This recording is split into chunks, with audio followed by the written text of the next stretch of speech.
ये एक mind blowing thriller और मिस्ट्री मूवी है। तो चलिए बिना टाइम वेस्ट किए इसकी स्टोरी शुरू करते हैं। मूवी की शुरुआत एक फैमिली से होती है जो वेकेशन एंजॉय करने एक लग्जरी रिसोर्ट में पहुंचती है। इस फैमिली में है गाय, उसकी वाइफ प्रिस्का, उनकी बेटी मैडॉक्स और बेटा ट्रेंट। यह रिसोर्ट उन्हें इंटरनेट पर मिला था और यहाँ पहुंचकर सभी काफी एक्साइटेड थे। रिसोर्ट की सर्विस और माहौल उन्हें काफी पसंद आता है। वहाँ का मैनेजर उनका वेलकम करता है और सभी को ड्रिंक्स ऑफर करता है। बच्चों के लिए भी काफी अच्छी अरेंजमेंट थी। यही ट्रेंट की दोस्ती एक लड़की से हो जाती है जिसका नाम इडलिब है। दोनों जल्दी ही अच्छे दोस्त बन जाते हैं। हालांकि रिसोर्ट पूरी तरह तैयार नहीं हुआ था और कई जगह अभी भी काम चल रहा था। इसके बाद फैमिली बीच पर पहुंचती है और खूब मस्ती करती है। वहीं हमें एक पुलिस ऑफिसर भी दिखाई देता है जो बीच पर मौजूद था। आगे पता चलता है कि यह फैमिली अपनी आखिरी फैमिली ट्रिप पर आई है क्योंकि गाय और प्रिस्का जल्द ही अलग होने वाले हैं। प्रिस्का किसी और को पसंद करने लगी है और बच्चों को यह बात बताने से पहले दोनों चाहते हैं कि वे कुछ अच्छा समय साथ बिताएं। इसी दौरान हमें यह भी पता चलता है कि प्रिस्का के पेट में एक ट्यूमर है। दोनों पति पत्नी यहाँ भी बहस करते रहते हैं और बच्चे उनकी बातें सुन लेते हैं, लेकिन उनके लिए यह कोई नई बात नहीं थी। उधर ट्रेंट की नई दोस्त इडलिब उसे एक सीक्रेट मैसेज देती है जिसमें लिखा होता है कि अगले दिन आइसक्रीम खाने का कॉन्टेस्ट होने वाला है। दोनों की दोस्ती अब काफी गहरी हो चुकी थी। सीन बदलता है और हमें ब्रेंडन नाम का एक मशहूर रैपर दिखाई देता है जो एक लड़की के साथ बीच पर था। लड़की पानी में चली जाती है और ब्रेंडन उसे दूर से देख रहा होता है। अगली सुबह रिसोर्ट का मैनेजर ट्रेंट और उसकी फैमिली को बताता है कि बीच के दूसरी तरफ एक सीक्रेट प्राइवेट बीच है जहां आम लोगों को जाने की परमिशन नहीं है, लेकिन क्योंकि वे स्पेशल गेस्ट हैं इसलिए उन्हें वहां भेजा जा सकता है। वे लोग तुरंत तैयार हो जाते हैं। तभी एक महिला जिसका नाम पैट्रिसिया था अचानक अजीब तरह से बीमार पड़ जाती है। उसका पति जेरिन उसे संभालने की कोशिश करता है। वहाँ मौजूद एक डॉक्टर भी मदद करने आता है, लेकिन जेरिन खुद एक हॉस्पिटल में नर्स था इसलिए वह स्थिति को संभाल लेता है। अब बात करते हैं डॉक्टर की फैमिली की। डॉक्टर का नाम चार्ल्स था। उसके साथ उसकी माँ एग्नेस, पत्नी क्रिस्टल और बेटी कारा भी थी। खैर, अब ट्रेंट और उसकी फैमिली बाकी लोगों के साथ बस में बैठकर उस रहस्यमयी प्राइवेट बीच की तरफ निकल पड़ते हैं। प्राइवेट बीच पर जाने से पहले ट्रेंट की दोस्त इडलिब उसे एक सीक्रेट मैसेज देती है, लेकिन ट्रेंट अभी तक उसे पढ़ नहीं पाया था। बस में बैठते समय सभी सोच रहे थे कि कितनी किस्मत वाली बात है कि उन्हें इतना खास और प्राइवेट बीच देखने का मौका मिल रहा है। तभी डॉक्टर और उसकी फैमिली भी उसी बस में आ जाते हैं। कुछ देर बाद रिसोर्ट का एक कर्मचारी उन्हें उस बीच पर छोड़ देता है।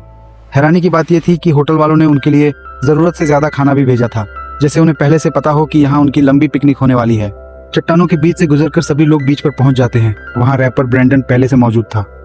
पूरा बीच चारों तरफ से ऊंची चट्टानों से घिरा हुआ था जिससे बाहर निकलने का कोई आसान रास्ता दिखाई नहीं दे रहा था। इधर बच्चे खेलकूद में बिजी थे, लेकिन आज उन्हें बार बार भूख लग रही थी। खेलते खेलते उन्हें कुछ सामान मिलता है जो शायद पहले यहाँ आए किसी टूरिस्ट का था, लेकिन वे उस पर ज्यादा ध्यान नहीं देते। उधर ट्रेंट समुद्र में मस्ती कर रहा था कि अचानक उसके सामने एक लाश तैरती हुई आ जाती है। यह देखकर उसकी चीख निकल जाती है। सभी लोग दौड़कर वहां पहुंचते हैं और उस बॉडी को बाहर निकालते हैं। वह उसी लड़की की लाश थी जो कल ब्रेंडन के साथ बीच पर दिखाई दी थी। ब्रेंडन बताता है कि वह लड़की तैरने के लिए पानी में गई थी और तब से वापस नहीं लौटी, लेकिन उसकी नाक से लगातार खून निकल रहा था, इसलिए बाकी लोगों को उस पर शक होने लगता है।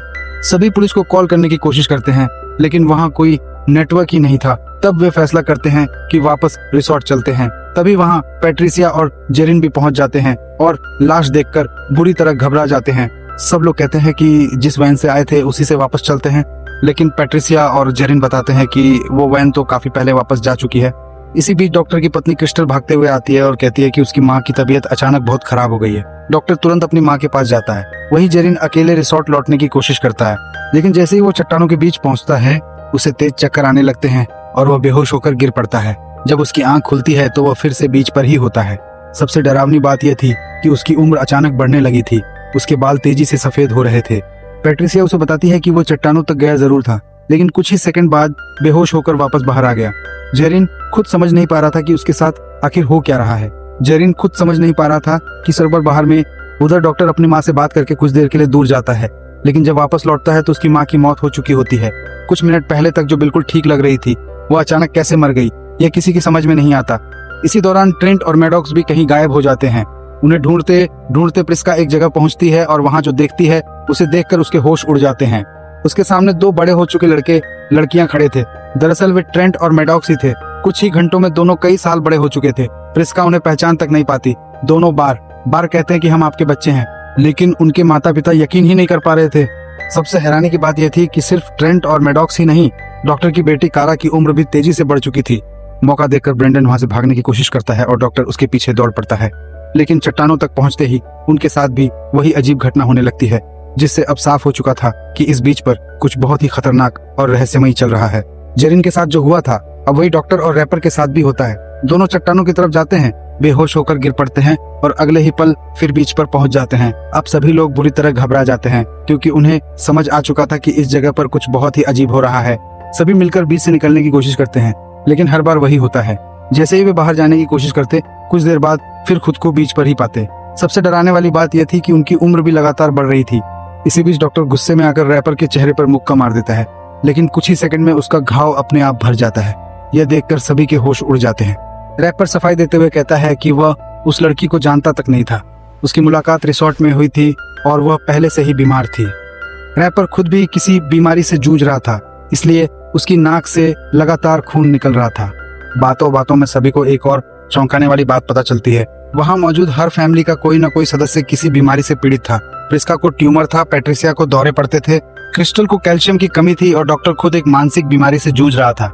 इसी दौरान डॉक्टर का कुत्ता भी मर जाता है, जबकि कुछ देर पहले तक वो बिल्कुल स्वस्थ दिखाई दे रहा था।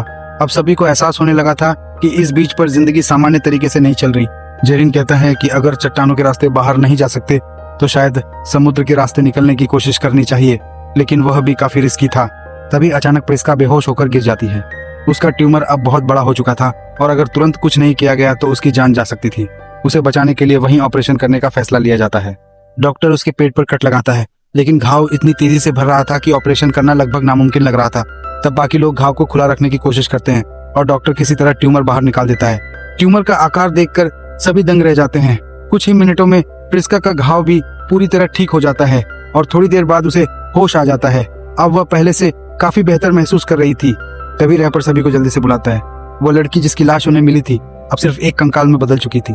यही सभी को इस बीच का सबसे बड़ा राज समझ आता है। इस जगह पर समय सामान्य दुनिया से कई गुना तेजी से गुजर रहा था। यहाँ लगभग 30 मिनट में एक साल बीत रहा था। यही वजह थी कि बच्चे तेजी से बड़े हो रहे थे और बड़े लोग बूढ़े। अब उन्हें यह भी समझ आ गया कि रिसोर्ट वालों ने इतना ज्यादा खाना क्यों भेजा था, क्योंकि यहाँ कुछ घंटों में कई साल गुजर जाते थे और शरीर को उसी हिसाब से भोजन की जरूरत पड़ती थी।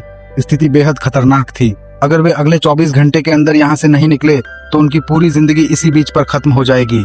उम्र बढ़ने की इस रफ्तार को कोई नहीं रोक सकता था, इसलिए अब उनका एक ही लक्ष्य था, किसी भी कीमत पर यहाँ से बाहर निकलना। उधर ट्रेंट और कारा एक दूसरे के साथ समय बिता रहे थे। अब दोनों बच्चे नहीं रहे थे, बल्कि कुछ ही घंटों में जवान हो चुके थे। इसी दौरान कारा गर्भवती हो जाती है। ये सुनकर दोनों फैमिलियां पूरी तरह हैरान रह जाती हैं।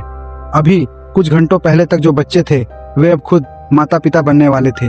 क्योंकि इस बीच पर समय बहुत तेजी से गुजर रहा था, इसीलिए कारा की प्रेगनेंसी भी तेजी से आगे बढ़ती है और थोड़ी ही देर में उसे प्रसव पीड़ा शुरू हो जाती है। आखिरकार वह एक बच्चे को जन्म देती है, लेकिन दुख की बात यह थी कि वह बच्चा कुछ ही मिनटों में मर जाता है। इतनी तेज गति से गुजरते समय में उसे जरूरी देखभाल और पोषण नहीं मिल पाया। यह दृश्य देखकर सभी लोग अंदर तक हिल जाते हैं। कुछ ही घंटों में उन्होंने इंसानी जिंदगी के कई दशक अपनी आंखों के सामने गुजरते देख लिए थे। फिर भी वे हार नहीं मानते और एक दूसरे का सहारा बनकर इस रहस्यमयी बीच से निकलने का रास्ता खोजते रहते हैं। अब डॉक्टर की मानसिक हालत पूरी तरह बिगड़ चुकी थी और अपनी बीमारी की वजह से वह रैपर पर हमला कर देता है। इस बार रैपर बच नहीं पाता और उसकी मौत हो जाती है। इसी दौरान हमें पता चलता है कि ऊपर चट्टानों पर कोई इन सब पर नजर रख रहा है। उधर जेरिन समुद्र के रास्ते बाहर निकलने की कोशिश कर रहा था। वहीं बाकी लोग एक बहुत ही डरावनी बात समझने लगते हैं। इतने घंटे बीत चुके थे, लेकिन पैट्रिसिया को एक भी दौरा नहीं पड़ा था। ऐसा लग रहा था जैसे इस बीच पर बीमारियां भी अलग तरीके से काम कर रही हों। अब सभी लोग सोचने लगते हैं कि आखिर उन्हें यह रिसोर्ट मिला कैसे। तभी उन्हें एहसास होता है कि उन्होंने रिसोर्ट को नहीं चुना था, बल्कि रिसोर्ट ने उन्हें चुना था। यहाँ मौजूद हर फैमिली में कोई न कोई गंभीर बीमारी से पीड़ित था। असल में ये सभी लोग अपनी अपनी बीमारी के बारे में इंटरनेट पर जानकारी ढूंढ रहे थे। तभी उन्हें इस रिसोर्ट का विज्ञापन दिखाई दिया था। अब उन्हें समझ आ रहा था कि यह सब कोई संयोग नहीं था। और सबसे डरावनी बात यह थी कि वे सभी रिसोर्ट के इंतजाम किए हुए प्लेन से यहाँ आए थे। वैन भी रिसोर्ट की थी और उनके पासपोर्ट तक रिसोर्ट वालों के पास थे। यानी अगर ये लोग गायब भी हो जाएं तो दुनिया को यही लगेगा कि वे कभी यहाँ आए ही नहीं थे। अब सभी की उम्मीद जेरिन पर टिकी हुई थी, लेकिन कुछ देर बाद समुद्र से उसकी लाश वापस तैरती हुई आ जाती है। वह पानी में डूबकर मर चुका था। इससे एक और भयानक सच सामने आता है। जिस तरह चट्टानों के बीच जाने पर लोग बेहोश हो जाते थे, उसी तरह पानी में भी वही असर होता था। इंसान होश खो देता था और सांस नहीं ले पाता था। इसलिए जेरिन की मौत हो गई। इधर ट्रेंट अपने नवजात बच्चे की मौत से पूरी तरह टूट चुका था। वहीं कारा भी ये सब सहन नहीं कर पा रही थी। उसे लगा कि शायद चट्टानों पर चढ़कर दूसरी तरफ पहुंचा जा सकता है, वो तेजी से ऊपर चढ़ने लगती है। बाकी लोग उसे रोकने की कोशिश करते हैं लेकिन वह किसी की नहीं सुनती। वह लगभग दूसरी तरफ पहुंच ही जाती है, तभी उसका सिर भारी होने लगता है। अगले ही पल वह बेहोश होकर नीचे गिर जाती है और उसकी मौत हो जाती है। उधर पैट्रिसिया भी इस दर्दनाक स्थिति को और नहीं झेल पा रही थी। वह समुद्र के रास्ते निकलने की कोशिश करती है लेकिन तभी उसे दौरा पड़ जाता है। चूंकि इस बीच पर समय बहुत तेजी से गुजर रहा था, इसलिए उसके दौरे भी लगातार आने लगते हैं और आखिरकार वो भी मर जाती है। अब सभी लोग तेजी से बूढ़े हो रहे थे। आप गाय की नजर कमजोर होती जा रही थी और प्रिस्का को सुनने में दिक्कत होने लगी थी। दोनों समझ चुके थे कि उनका अंत अब ज्यादा दूर नहीं है। प्रिस्का पहले गाय को तलाक देने वाली थी लेकिन अब उसका मन बदल चुका था। उन्हें एहसास हो गया था कि जिंदगी लड़ाई और गुस्से में बर्बाद करने के लिए नहीं होती, इसलिए दोनों अपने आखिरी पल साथ बैठकर शांति से बिताने लगते हैं। उधर ट्रेंट और मैडॉक्स उस सामान को खंगाल रहे थे जो उन्हें बीच पर पहले मिला था। तभी उन्हें एक नोटबुक मिलती है। यह नोटबुक एक ऐसे व्यक्ति की थी जो उनसे पहले इस बीच पर फंस चुका था। उस नोटबुक में कई लोगों के नाम लिखे हुए थे और कुछ अजीब नोट्स भी थे। उनमें लिखा था कि इस बीच पर समय सामान्य दुनिया की तरह काम नहीं करता। यही ट्रेंट को शक हो जाता है कि कोई उन्हें लगातार देख और रिकॉर्ड कर रहा है। इसी बीच गाय और प्रिस्का अपने आखिरी पल साथ बिता रहे थे कि अचानक डॉक्टर उन पर हमला कर देता है। गाय उसे रोकने की कोशिश करता है लेकिन अब उसे ठीक से दिखाई नहीं दे रहा था। प्रिस्का घबरा जाती है। वह अपने बच्चों से कहती है कि वे कहीं छिप जाएं। इसके बाद वह एक चाकू उठाती है और हिम्मत करके डॉक्टर का सामना करने निकल पड़ती है। आखिरकार प्रिस्का डॉक्टर को मार गिराती है और उसके आतंक का अंत हो जाता है। उधर ट्रेंट और मैडॉक्स एक गुफा जैसी जगह में छिप जाते हैं लेकिन वहां वे अकेले नहीं थे। डॉक्टर की पत्नी क्रिस्टल भी वहीं मौजूद थी और उसके साथ जो होने वाला था वह किसी डरावने सपने से कम नहीं था। क्रिस्टल भी अब पूरी तरह अपना मानसिक संतुलन खो चुकी थी।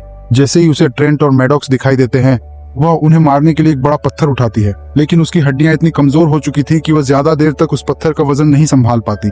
उसका हाथ टूट जाता है और उसी अजीब पोजीशन में जुड़ जाता है। समय की रफ्तार यहाँ इतनी तेज थी कि उसकी हड्डियां बार बार टूट रही थीं और फिर तुरंत जुड़ भी रही थीं। आखिरकार उसका शरीर पूरी तरह बिगड़ जाता है और कुछ ही देर बाद उसकी भी मौत हो जाती है। अब इस पूरे बीच पर सिर्फ एक ही फैमिली बची थी, ट्रेंट और मैडॉक्स, लेकिन उन्हें भी लग रहा था कि उनका अंत अब ज्यादा दूर नहीं है। उधर उनके माता पिता अपने आखिरी पल साथ बिता रहे थे। सभी एक दूसरे के पास बैठे हुए थे।